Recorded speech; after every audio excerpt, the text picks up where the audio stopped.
Private Lender Podcast, episode 69. The Private Lender Podcast quote of the day comes to us from Robert Kiyosaki, who said, "The more a person seeks security, the more that person gives up control over his life." This is the Private Lender Podcast, the show that shares practical advice and know-how for new and seasoned lenders. From private mortgages on single-family houses to joint ventures on commercial projects and beyond. Discover details about investment vehicles that you won't find at your local bank or online broker. Listen and learn from private lenders and real estate investors, as well as from professionals and entrepreneurs, as they share the details, strategies, and the insight that allows for successful and prosperous lending. Now, get ready to increase your ROI. Here's your host, Keith Baker.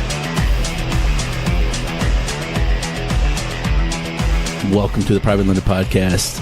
I'm happy to be talking to you because finally, I'm going to pull back the curtain here and show you the cards up my sleeve here. Normally, I try to be 2 to 3, maybe 4. The best I've ever been is 6 weeks out. 2019 has been a blessing and a curse. More of a blessing. The curse is still a blessing. I got 99 first world problems, and I'm thankful for everyone. That's my new little slogan. Hashtag never trust, always verify. So I'm on a trip to England, in London right now, and I'm here to give a presentation on the claims that we have had, kind of this, what we see, the common causes, and the amounts of these claims, how much they're going to cost underwriters and insurance companies. And I have been tapped by my company to present Lloyd's of London in the old library, which is, at least for me, quite an honor. I know people in London do it all the time, but to have a Texan come across the pond and the company pay for it and to put on an hour-and-a-half presentation for me is very much a humble brag. So take that for what it's worth. But at the same time, I am very happy to be here. This is a huge thing for me. It's on my bucket list, and I'm happy to be sharing some of this with you guys because as a private lender, I still have a day job. And that's kind of what I'm trying to coach to people is keep your day job, stay on top of it, and private lend on the side just to help the old retirement out a little bit. So I have had right now it's Sunday. I try to keep a month out, keep episodes recorded, and then give them to the post-production team so that I can have a month of leeway. However, that hasn't happened since January or December. A couple of months ago, I had to take a vacation basically. Well, it wasn't a vacation, but I had to take some time off and phone it in for you guys and say, hey, I'm not going to do it. But here I am. I had hoped to record every day, and that just has not been possible at all. So now here it is Sunday, my last day where I can get this to my post-production team a week out so that they can get it edited, show notes, transcribed, all that good stuff. And by the way, if you're looking for someone to do that, hit me up, Keith at privatelenderpodcast.com. Anyway, so I get to London on Wednesday, the 24th, and I arrive at Heathrow at 11:30. I get out of customs and yada yada Heathrow about almost 1 o'clock. Jump on the Heathrow Express to Paddington Station. And then I decided, you know what? I'm just going to cab it over to my hotel. So I did that, got checked in, changed into my suit, hoofed it over to the office, gave a presentation for one of the London brokers on fracking, kind of a preview. And thankfully it went very well. So for that, I am grateful and very happy. But I have not recorded near as much as I had hoped to, and I have a composition book full of notes. Not my first opportunity to record, but my first opportunity to really put something meaningful on tape that tells you how old I am. I mean, who puts anything on tape anymore, right? Anyway, this is really my first opportunity. So let me just kind of bring you up to speed. I've been here about 5 days. I'd hoped to have 5 recordings. This is my first, so here we go. Jump off the plane, busy. Presentation, next day, coffees, lunches, coffees and pints, dinner with my boss, our chairman, and Friday, I eat a meal. I don't know where it was. I don't know if it was lunch or dinner, but it did not agree with me. And it really didn't show up until late Friday night. So Saturday has been a complete wash, just laying in bed being miserable and drinking lots of water. I got up this morning at 6:15. Yep, true. 6:15 I got up, London time. So it's like midnight 15 for Central Houston time. And I fumbled my way on the tube, on the subway, because there are like 4 lines that were closed. And one of them was the one that I needed. Ended up I went to Paddington Station, which is the completely wrong station I needed. for the ticket I wanted. So after about 20 pounds of cab fare and some looking on my smartphone, I finally got over to King's Cross station in London, and I took a train up to Cambridge. And I'm so glad I did it. Nothing really out of the ordinary, except when you consider that Cambridge University and Trinity College is where both Stephen Hawking, Sir Isaac Newton attended. Tony in physics, black holes, a brief history of time. All of that was figured out in this town. And of course, it's full of tourists. I can't tell you how many American accents I heard today, which normally is disappointing to me when I travel.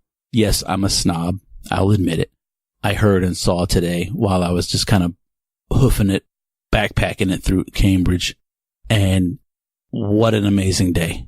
Disparagingly, I'm going to say Cambridge is the Oklahoma of the UK. Why is that, Keith? Oh, I'll tell you why. I got family in Oklahoma, and every time I go, I'm astonished at, like, there's a church on every corner in Oklahoma, it seems like, in the cities. I know that's hyperbole, yes, but that's kind of what I feel. And coming over to Cambridge, every college has its own chapel, right? So there's like tons of Catholic churches. I thought it was Methodist, but it was just non-denominational or Church of England, C of E, whatever. But I did stop into King's College Chapel today, and impressive, to say the least. Very, very nice. If you're ever over here, I would say Cambridge is a nice day away. It's an hour from London, northeast, and just take the train up. It's about 1.5 miles from the train station. Mile and a half, not too far. You can hoof it. You can walk it. I know that's a big thing for us Texans and Americans, but more so for Texans and Americans. You can do it, and I highly recommend it. It was a day well spent just walking around. And in the city, right next to the college, there's the Fitzwilliam Museum, and there's also the Fitzwilliam Botanical Gardens. I didn't go to the Botanical Gardens. There's a little bit of rain, this and that. Weather wasn't the best. It was about 50 degrees Fahrenheit at best while I was there, and on and off rain, English rain. So it's not like a Texas thunderstorm, but still cold, a little bit of wind, rainy, not the best, but I still made the best. Fitzwilliam Museum, world-class museum. I highly recommend it. It's free. They suggest a 5-pound donation, which is like $7 right now. So absolutely worth it. And if you can hear my voice and you're ever in England, check out Cambridge. Now, I will say this. Everyone in Cambridge says I made the right choice in not going to Oxford. So I had a choice of Oxford, Cambridge, or Greenwich. Greenwich is much closer. I went to Cambridge. Yeah, wow. I mean, a bunch of old Gothic architecture buildings. And I saw real students. I saw people playing croquet on the yards, on the lawns, inside these colleges. I had a crap lunch, by the way, because I'm sorry. I love the English. I love London. I love the UK, but not everybody knows how to cook a good steak. That's my fault for checking a good steak. But anyway, so that was today. I've got so much I want to say. I apologize. I have diarrhea of the mouth. But before I forget, while I was at the Fitzwilliam Museum, I met a very interesting individual. I saw a man, a very tall white man, wearing a jacket that said Cambridge baseball team. Sorry, his jacket said Cambridge University baseball. So I stopped him. I said, "Excuse me, may I take a photo of your jacket, the back of your jacket?" And he said, "Yes, but of course." But he said it in an accent that I recognized. I said, "Oh my God, I think this guy's German."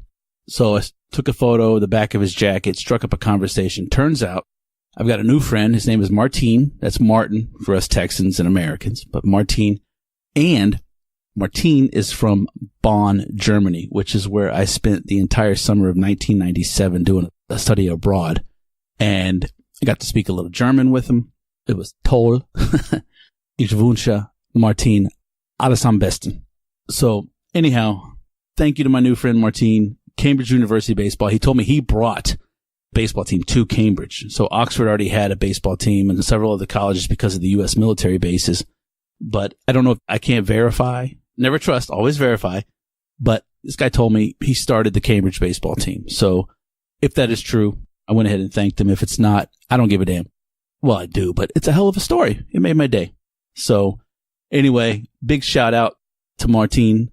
Aus Bad Godesberg, Deutschland. Mach's gut, mein Freund.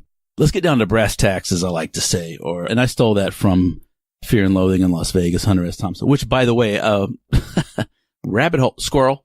I was at the open air market in Cambridge today, and there's one of the vendors, there was a bookshop, bookstore. And lo and behold, what do I see but a paperback copy of Fear and Loathing in Las Vegas. I didn't purchase it because I already have 3 copies, but I did take a photo of it. So, all right, brass tacks.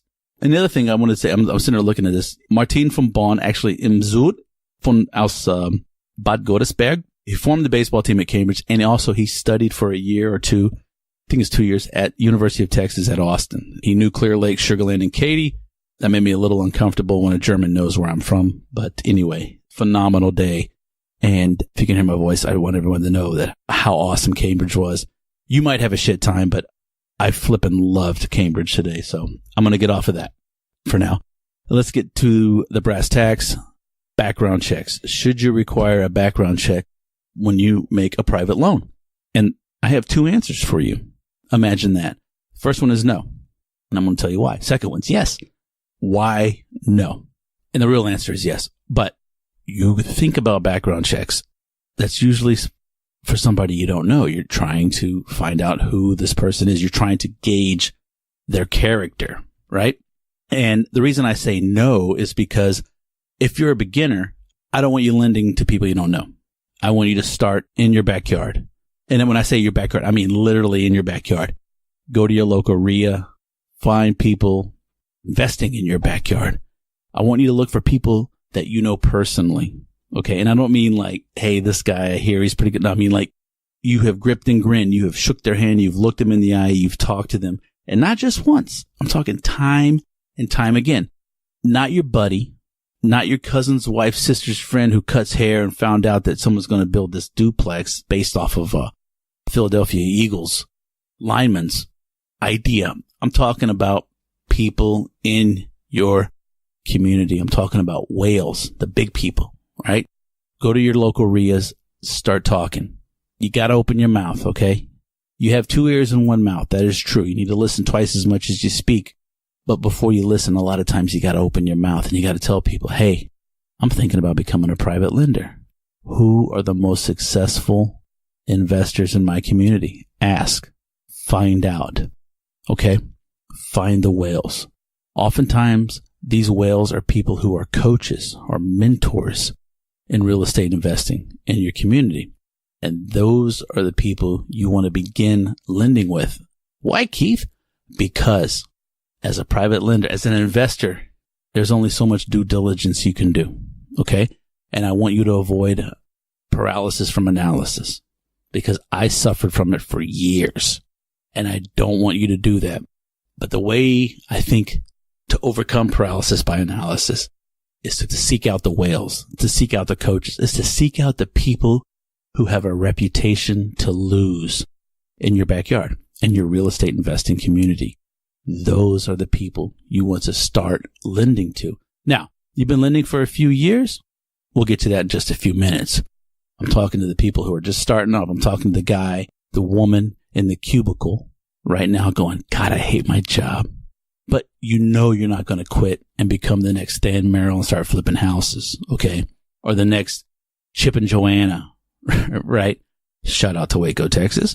This is why I'm putting all this out here is I have the corporate job here. I am in London for my corporate job, but I still love to invest. I still want to be involved. And as a private lender, I can. So that is what I'm trying to stress to you.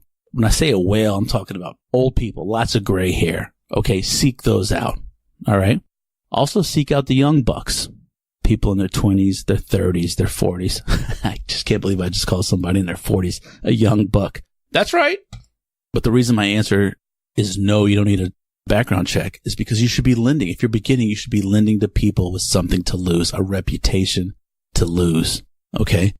These are presidents of RIAs. These are people who go up in front of the RIAs in the real estate investing meetings. And they're out there. Now, does that guarantee anything? Absolutely not. But it helps to mitigate your risk. So now that I've told you no, don't run a background check. Invest with these people. let's look at examples where, yeah, you want a background check, okay? Because my motto is never trust and always verify, and don't lend to people you don't know. However, you get a few years into this, you get a few loans into it, you start getting comfortable with real estate cycles, and you start to get an itch. Let's say your home turf is Los Angeles, which is, I'm not going to disparage Los Angeles for real estate investing because there's a lot of people who make good money investing in Los Angeles. Okay. But when you're on the coast like that, okay, LA, San Fran, New York, these places, Miami, okay, East West, they tend to be a more volatile market. Okay. So let's say I'm living in Orange County. For me, I would want to invest, yes, but I don't want to lend in Orange County necessarily until I have a lot of gray hair and I understand the market cycles and I can sort of predict what's going to happen.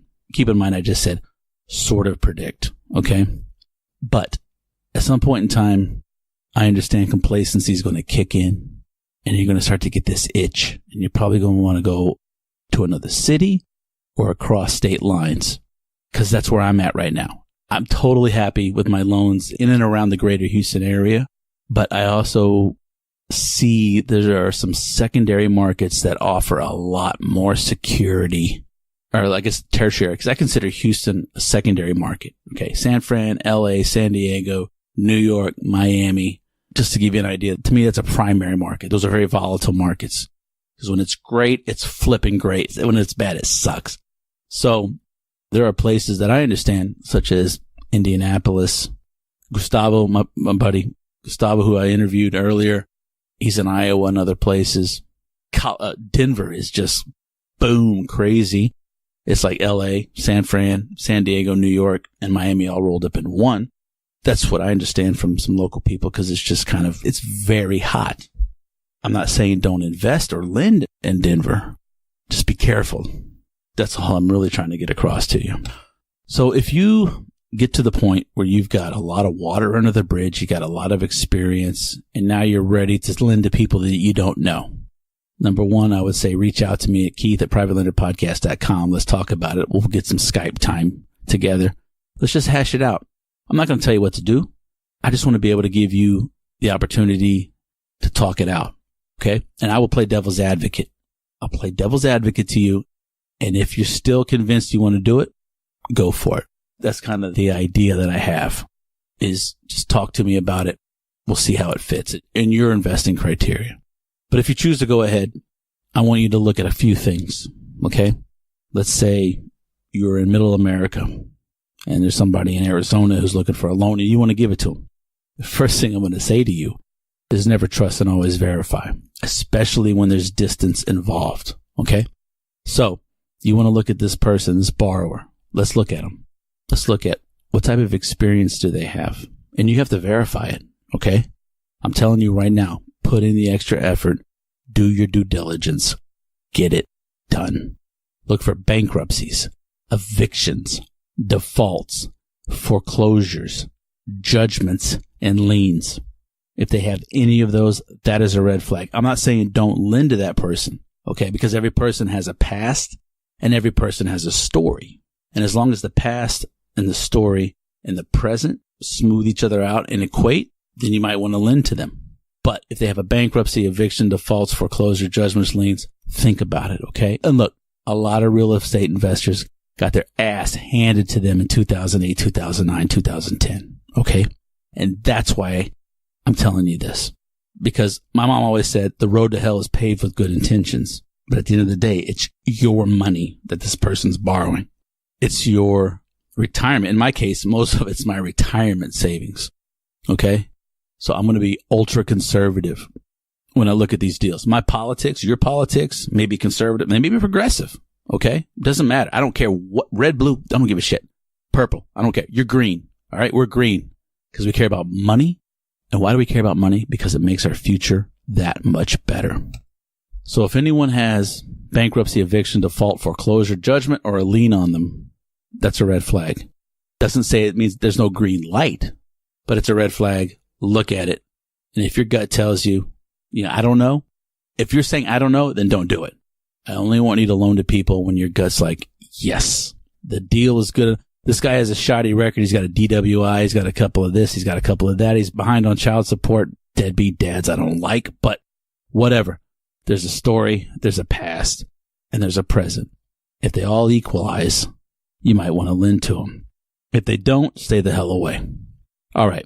Now, a lot of folks ask, well, what about criminal past?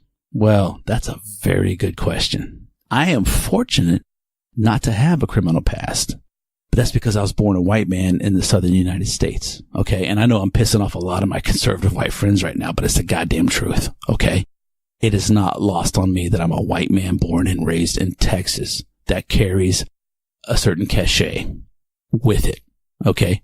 Because I have not been to prison. And let's just say that I should have. And that's part one. Part two of this is I just signed up for a business coach. I paid a lot of money. And my wife doesn't know that I paid him yet. That's the God's honest truth. The man's been to prison twice, but I believe in him.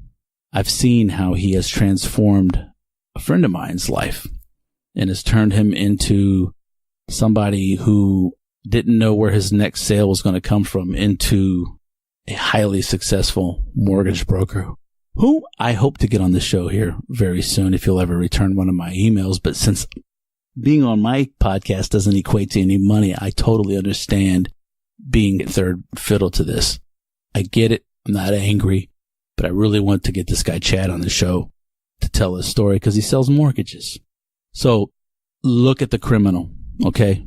If it's some BS stuff, I'm not here to be completely moral with you and everything, but look, you get some petty drug crimes. Who hasn't sparked up a joint, okay, in their youth, right? Who hasn't imbibed a little too much at a party, all right? Look at the criminal charge, all right? And look, I have 2 daughters, okay?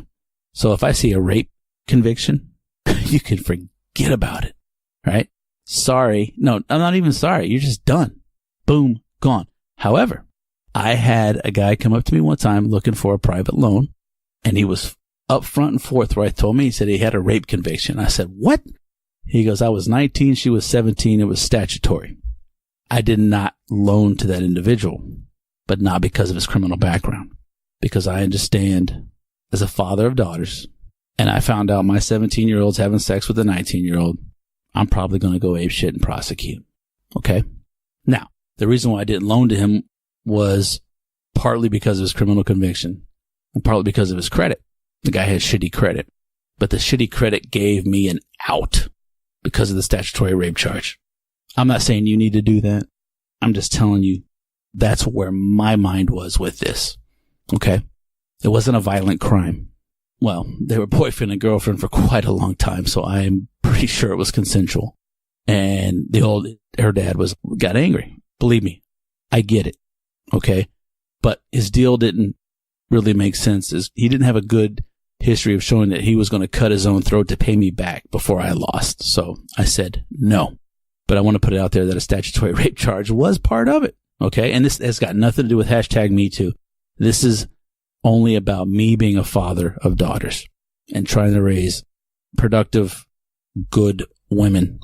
I'm going down a bit of a rabbit hole, so let's go back to never trust, always verify. So if you get to the point where you're going to lend away from your backyard, you're going to lend across states, then by all means, go and get a background check. Okay. Now, I don't have any affiliates. I'm not going to tell you how I do my background checks because it changes from time to time. Google searches will let you know. Okay. But I would look for national background checks, not just on the state level. Okay. Go national. All right. And here's something else. I don't want to loan to a deadbeat dad. Plain and simple. But by saying that, I realize that I have to evaluate things a lot closer and a lot more difficult. What I mean is you got to look at everything on a case-by-case basis. Okay? That's my suggestion to you. At the end of the day, this podcast, my voice, my history, my experience cannot replace your gut instinct, okay? Because you are in your market. You are dealing with that person, that borrower, that investor. And all I can tell you is if your gut says, even if your gut just says, I don't know, that's a no. That's a no. walk on, move away, be polite, be a lady, be a gentleman, say, you know what? I'm not comfortable with this. I wish you all the best, and move on. Now, the next scenario that could come up from this is one that I'm relatively ignorant on, and that is investing overseas. There are organizations and businesses that are set up to help Americans invest overseas. Okay? I will save that for another episode. I myself have not invested overseas, and it becomes very difficult if, let's just say, well, it doesn't matter what country they're from. It's very difficult to background check somebody in another country. So let's say if I'm going to go to Carmen del Playa or Carmen del Playa. Yeah. Playa del Carmen, someplace in Mexico, right? So Baja, Cabo, there are people who are set up to help Americans invest down there. And you can go to the Commercial Real Estate Guys podcast. I highly recommend you go listen to them if you're thinking about investing outside of the U.S., especially in kind of the touristy areas. Why would you invest anywhere else, right? But that's a little bit beyond the scope of this podcast and my experience. I really don't want to speak about it, but let's just say, for example, if somebody came to me and said, man, I got a smoking hot deal, some Playa del Carmen, you got to look at it with a different set of lenses, I think, and go to places like Commercial Real Estate Guys. Listen to the podcast. I hate to send you away from this one, but it's the truth. You need to go listen. You got to go find it because I've yet to invest outside of the U.S. However, having said that, 2019 has been a very interesting year, and I'm hoping that in 2020, I will take some of my hard-earned greenbacks and put them across some water, put them overseas and invest. I've got a few people that I'm lining up that we're talking about doing some JVs. And while I'm not going to fund everything, I definitely want to put my toe in the water, and I want to invest outside of the United States. And that comes with a whole bunch of IRS crap and everything else. But as I get to it, I will report it to you here on this podcast. But I can tell you this. If anybody comes to you and says, hey, let's invest in this other Guatemala, Honduras, Nicaragua, the Oxford Club has offered investments down in Nicaragua after the cartels and everything have gone away. Investing internationally is a whole different thing. I'd love to dedicate a whole week of shows to that. But I'm going to tell you this, whether it be abroad, outside of your backyard, interstate, in the U.S., whatever, if anybody comes to you and says, hey, look, I'm looking to borrow some private money, be a hard ass, okay? Don't be ashamed. Be a hard ass. It's your money. Okay, in my case, it's my retirement money, my wife's retirement money. So I'm going to be ultra conservative with it, all right? And I'm going to ask them to give me a portfolio of their properties and their experience. And when I say experience, I don't mean just real estate investing. I'm talking about everything. Did they go to college? Did they go to the College of Hard Knocks? The College of the Street? Are they an entrepreneur? I can think about 20 Indian immigrants right now in the United States, in Houston, that have busted their ass and are making themselves. I would invest with them. Okay. And I'm trying to they do multifamily, and it's all Indian money. And I'm so trying to get into it because they've had like 6 successful properties. And when I say successful, I mean uber successful. And I'm trying to get into that, but it doesn't matter. I have seen their portfolio. I've seen their experience, and I've met every one of them, and they pulled themselves up from their bootstraps. Okay. Which is damn hard to do. And you can say, oh, they're Indian. They had money to get here. Not all of them. Not all of them. Some of them borrowed money. They came to the United States on credit, overextended their visa. Trump, build the wall! And have made something of themselves and have produced and paid taxes. And I got a lot of time for those people. A lot of time. Because a few hundred years ago, their people were my people. Coming over from Germany. Coming over from England. Yeah, I know. Yep, I got some limey in me. I'm admitting it. But they came over and they flippin' hustled. And they didn't take no for an answer. And that, my friend, is the American way. And full disclosure, I've been drinking some Scottish exports. Let's just leave it at that. But I hope you find this useful. I hope this gives you some understanding on where you should be. Always listen to your gut. Okay? And if your gut says no and it turns out to be a great deal, Learn from it. Okay? Don't wash it away. Learn from everything. And if today has taught me anything, it's expand yourself. Okay? Let's say you're an engineer. You're an accountant. You're a dentist. You're a general surgeon. You're a tile layer. Doesn't matter what you do for a living. If you're any one of those things, might I suggest you go pick up a book on how to write poetry? Yeah, I'm serious. Bird watching, pottery. Just expand your mind. Maybe it's a business book. Maybe it's a book on how to do Facebook ads or copywriting, because that's kind of what I'm looking at right now. But whatever. I mean, going today, seeing Cambridge University, Isaac freaking Newton, man. Stephen Hawking, Brief History of Time, black holes, right? The sad thing is I was in proximity to these buildings where these men studied and wrote, and it doesn't make me any smarter. Okay? The proximity is power when it comes to bettering yourself, but it's proximity to people, not just buildings and places, right? And by the way, I had a pretty crappy steak today. I ordered medium rare and it came out well done. First world problem. Hello. All right, guys, I've rambled on long enough. I really do appreciate you listening. I want to throw some shout outs right now to a few people. Mitch Steven, number one. Yeah, you can go back and check him out on, I think it was episode 6, but I'll let the post-production crew correct me on that. So go back and look at the show notes. I want to throw a big shout out to Ryan Sanders up in Alaska, Louisiana, Clint Galliano, Miss Michelle as well. I'm going to talk to you guys. I'm sorry I have not reached out to you, but I will as soon as I can. Big ups to Chris Funk. He's doing the MS 150. That's a big bike ride from Houston to Austin to raise money for multiple sclerosis. Big ups to him for that. Bill, appreciate all your comments. Clint, love them as well. And to Ryan Sanders up in Alaska, back in the field. Mad respect. I haven't been in the oil field in 11 years, and you went back, sir.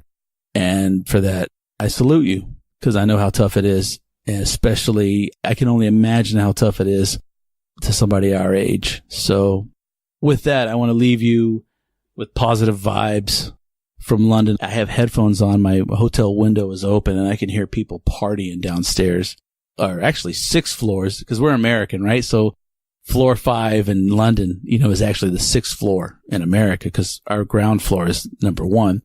So I'm going to have to go down there and just ingratiate myself and see if anybody has any Scottish beverages or spirits for me. But I hope this ramble serves you well. I hope you take something from it. I hope you realize that if you're beginning, you should not loan to people you do not know. When I say you do not know, I'm talking about whales and coaches and mentors in your community. I'm talking about people with something to lose, with a reputation to lose, not just money. People will lose other people's money left and right. They don't give a shit, right? This is your cash. This is your retirement. I want you to hold on to it. So start with people who have a reputation to lose. And if you get beyond that, then by all means, do the credit check. And even as you're starting off, tell people up front, look, I want a background check on you. I want to know who I'm lending to. And if they have a problem with it, then you should probably walk away. And with that, I'm going to bid you adieu. I wish you happy, prosperous, and safe private lending. And I'll catch you on the next episode. Take care. Thanks so much for listening to this episode of Private Lender Podcast with your host, Keith Baker. For more great content and to stay up to date, visit privatelenderpodcast.com. If you enjoyed today's episode, please rate and review, and we'll catch you next time.